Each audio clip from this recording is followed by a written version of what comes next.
have this meeting today. We have been meeting with representatives of all of you on and off for about a week and a half, now 2 weeks, and having conversations. And some of the things that has been apparent in those conversations is that there's been some clarity in terms of communication.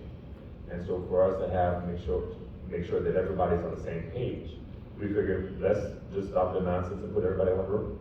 And then that way we can have conversations, share what it is that we want to share, and then give an opportunity to have you ask questions about anything that we are presenting to all of you today. One of the things that we've known to be, or at least I've known to be true, in the 27 years that I've been doing this work, and I've been in leadership positions since I was 26.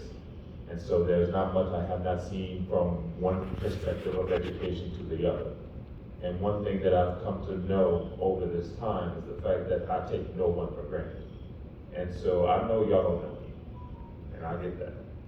But what you think, what some of you may think you know, is completely different. Like I get feedback from people like, oh, I heard you went to an Ivy League school. I said, I couldn't even spell Ivy League back in the day. I come from very humble beginnings. I tell people I clean up well. But my past is a little bit different than what my present is. And it's because of people who were in my life that allowed me to have something to step on while I try to get myself right. And the reason why I tell you all of this, another thing that because of my current place, I don't know what it's like to be an everyday, hard-working, nose-to-the-grind person, because that's been my entire life. And if you watch the actions that I do as superintendent, I still function that way today. There's nothing I want to ask of you that I'm not willing to do myself. I've always functioned that way. So with that being the backdrop, we have so much that is going on in education today, or actually the past 2 years since this pandemic started, and so many people have COVID brain, and we all suffer from it.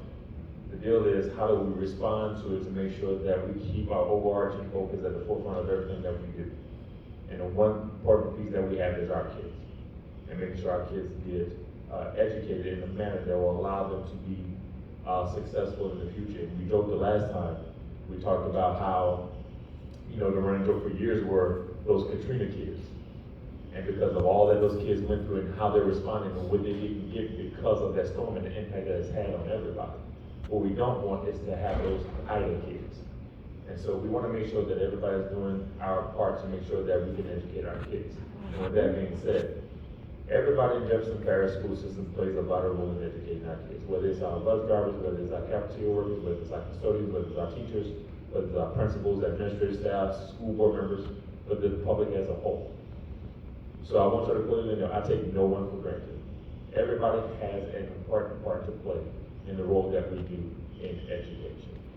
And so the reason why we think it's critical for us, and I'm not gonna stand up here and talk too long, and I put this one that I had to do. I had some kids that I was in front of this weekend at the World War II Museum that I was doing a presentation, and a little kid stopped me and he says, wake me up when the speech is over. I said, well, I'm one of the speakers, he says, but just don't make it too boring. And so I tell y'all that I'm passionate about what I do and I can talk for a while, but this is more about you than y'all. So one of the things that we learned, and that's how actually we really started, one of the things that I've learned throughout the years is, when you put everybody in one room, you can clear up a lot of things. A lot of people's dispositions really clearly misunderstanding. Once you have a clear understanding of what things are, then you are now making an informed decision about how you respond, as opposed to before it can just be assumptions or guessing. So what we want to do is present some information to all of you this morning, let you understand what it is that we currently have in place, because there are some and that clearly came across in the meeting we had with your representatives the other day, that things are not clearly communicated to where everybody has a firm understanding of what our current practices are. And so with that being said, we want to make sure that we give you all that information, then give you an opportunity to ask us questions, and then we'll respond to it. And hopefully by the end of this session, that we all are in a better place in terms of understanding what we currently have, so we can see what we need to do to move forward. Does that make sense to everybody? Okay, so I think I've talked enough. I'll turn the microphone over to Jerome and let him have some of these details hashed out with all of you. Thank you, Dr. Bray. My name is Jerome Pio, Chief Operations Officer. Everybody knows me as Jerome. Mr. Pio is my dad. I don't go by Mr. I am just Jerome. So if you reach out to me, I'm Jerome. And the reason I do that is because I could never fill my father's footsteps in anything I do. He was a principal in Orleans Parish for a long time at Paul Havens. And he was the principal of many of the principals that are in Jefferson Parish or have now, like me, are retiring within the next few years, and they've already retired because of our age. We also have Ms. Donna Joseph, who is here. She's not going to be talking today, but she's here from an HR perspective. And she has to be very neutral in this, because a lot of times when HR gets involved in anything, you're on one side or the other, and I never want to sit in Donna's office unless I walk in on my own accord. I don't like to go in there. She's like, Jerome, you need to come meet me.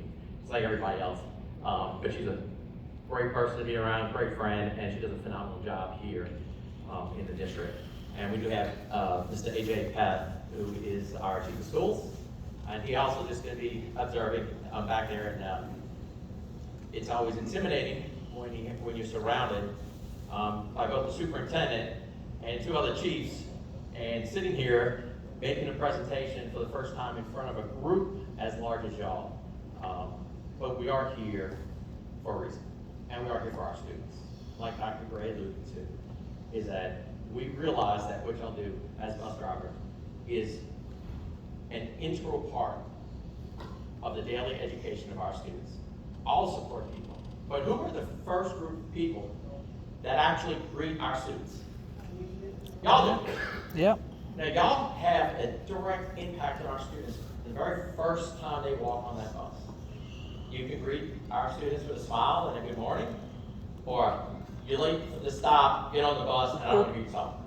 So you're setting up for the student either to have a very good day, or a day in which they are already starting off with something negative. And we don't know actually what that student home life they're leading. So, and y'all also, the very last person to say, have a great day, I'll see you here in the morning, because that might be the last impact an adult actually has for that child. Because we don't know the parent or parents are at home to actually greet and ensure that they're doing their homework. So personally, I truly appreciate every one of y'all, just like the superintendent. A department under me is transportation, and I will be honest with you, I've gone into in-depth since these conversations we had with some of y'all's representatives to really understand the handbook, to look at the handbook and understand what the board has approved. And through some of our conversations and our meetings, it has come to light that there are some areas that we just have to clarify and that we do have to discuss. And so we're just going to be presenting some things that are part of the handbook that the board has approved, and to open up to some questions at the end for clarification. But these are things that we went through with the representatives. There was a concern, like Dr. Gray has said, that we do open it up, discuss these items, put them up top, and then see if there's any questions or anything that are concerns that we can answer. Any of those questions that we can answer, we will. But it'll further the discussions because we know the prices are changing, and I'll get to that. And we know escalation of inflation and what the impact on our drivers and what the impact on all employers really with the school system, but directly because our owner operators, our operators of our buses. Our first priority is definitely delivery to the students to our schools, and the safety of every student is our utmost concern. To ensure that, we have to make sure the buses are safe and secure and have safe routes with the number of students. So that's something that we daily work through. So today's meeting, we're going to share information about the current policies and practices. This is two-way communication. It's really not me talking to y'all. I really want to, I'm walking around, I really want y'all to ask questions or stop me, let me know, and I can clarify something. And if I need to clarify, I will stop and work through. We're here for y'all, and y'all are there for our students. So this is one of the major concerns that everybody has discussed is the contractual workday. Our owner-operators work a 5-hour day, okay? I'm sure everybody realizes 5-hour day, not 6, 7, or 8, but 5 hours a day. And what does that 5-hour day what is part of that 5-hour day? Because there were some discussions that, you know, I'm bringing coach trips and if you're doing cleaning of your buses, what actually makes up that 5 hours? So I actually had to reach out to another department with Ms. Sarah Caruso and really do some research to see what breaks down in that 5 hours and what is the requirements there. So if an owner operator so one of the discussions was if a driver picks up an extra trip, so a route is made up of trips or runs, correct? I don't know what the... It's trips. Trips. Okay, so you have multiple trips, part of a route. Mm-hmm. And then you have a 5-hour day.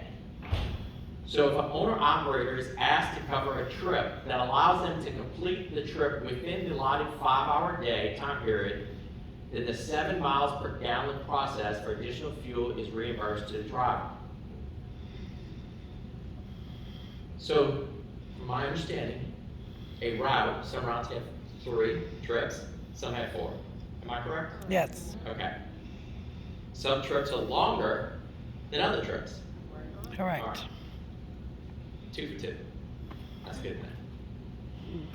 If transportation would call and an additional trip needs to be covered, does that trip